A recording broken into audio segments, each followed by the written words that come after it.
पैठणकर.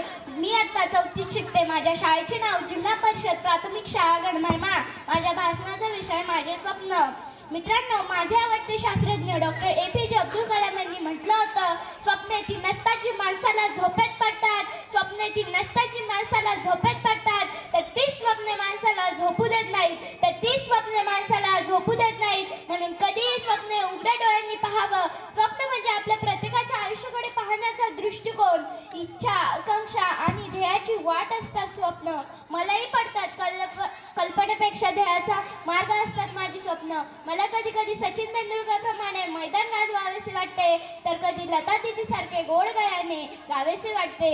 हातात शस्त्र घेऊन देशाच्या रक्षणासाठी सैनिक व्हावेसे वाटते, तर कधी ज्ञान आणि संस्काराचे फूल बनवून शिक्षकांच्या पवित्र कार्याला सज्ज व्हावेसे वाटते.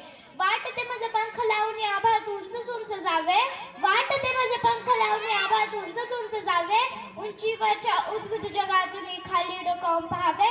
खाली डोकावून पाहावे. खरंच आपण शिक्षण, संस्कार आणि करिअरची स्वप्न अक्षरशः जगतो, ध्यासाने पूर्ण करतोय. म्हणून मला त्यापेक्षा वेगळं स्वप्न दिसू लागते.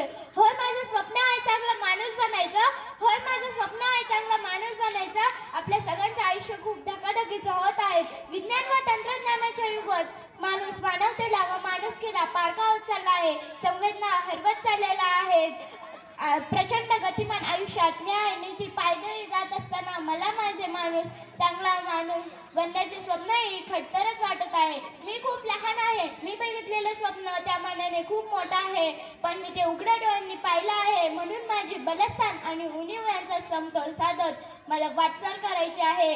जे जे उतात मंगल सुंदर, त्यासाठी मी सदैव तत्पर. जे जे उतात मंगल सुंदर, त्यासाठी मी सदैव तत्पर.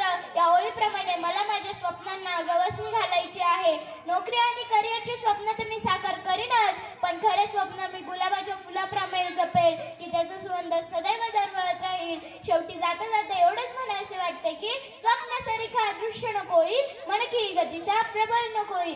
स्वप्न सरिखा दृश्य नकोई, मन की गतिशा प्रबळ नकोई. धन्यवाद.